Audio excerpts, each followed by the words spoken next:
Parasti ir tā, ka vismaz viens vai divi dalībnieki šajā sarīkojumā vienmēr ir debitanti, kas ir labi, jo jaunpienācēji mums ir nepieciešami.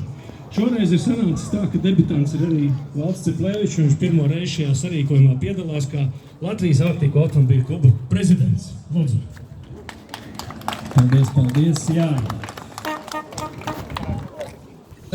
Nav lēmts runāt. Tomēr būs. Jā. Viens. Kaut kā mēģināšu šitā. Jā, tāda ir sanāca, droši vien lielākā daļa zina, ka Agri Šmitu esmu nomainījis es klubu vadības amatā. Diemžēl jāsaka, ka neparedzēta iemesla dēļ Agris šobrīd nav šeit. Lielākā daļa zina, daļa droši vien vēl nezina, braucot uz Krustpils pasākumu, viņa Citroenā ieskrēja cita automašīna, veicot pārgalvīgu manevru, sauksim to tā, lai neteikt, teiksim, kā ir stulbuma dēļ. Paldies Dievam pašiem, it kā viss ir šobrīd liekas, ka ir labi, cerams, ka tā arī paliks, mašīnu varēs sataisīt un gan jau Agris atgriezīsies nākošajā pasākumā.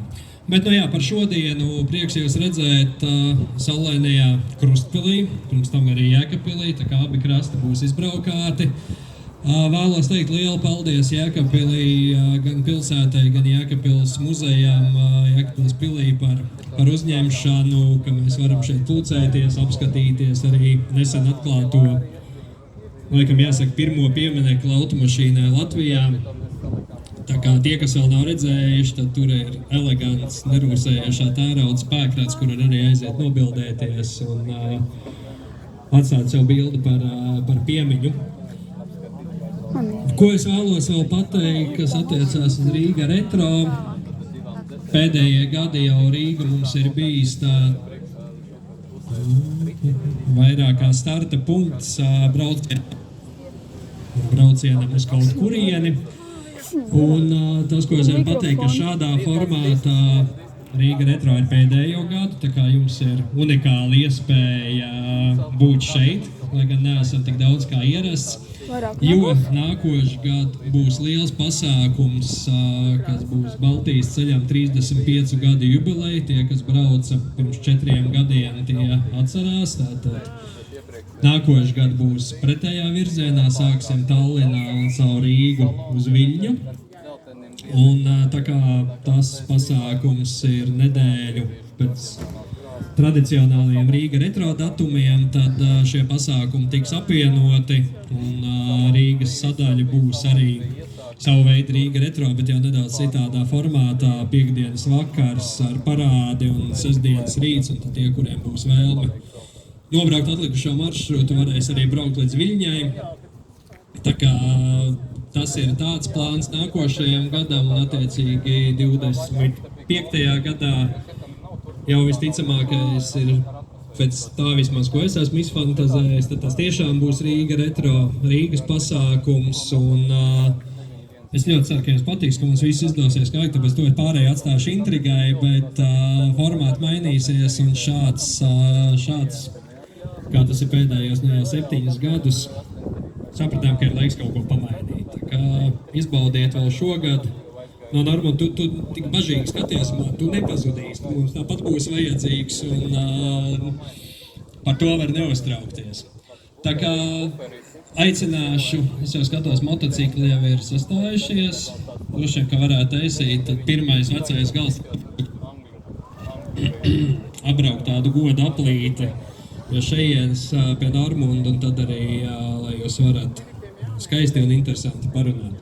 Tā kā vēlreiz paldies visiem dalībniekiem, mūsu uzņēmējiem, kas, nevis uzņēmējiem, bet par uzņemšanu Jēkabpilī.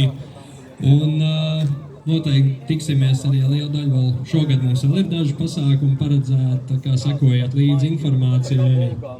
Un baudīsim atlikušo sezonu un gatavosimies nākošajai. Paldies! Šī tā īstā vieta aplausiem.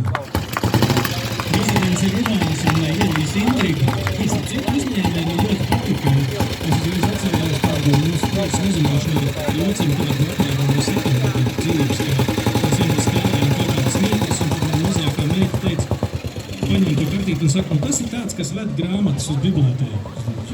Kas tad ir kravas šoferis vai ko? Ne, tas ir grāmatvedis. Tā kā uzņēmējs varētu būt arī tas, kurš uzņem mūs šeit šajā brīnišķīgajā vietā.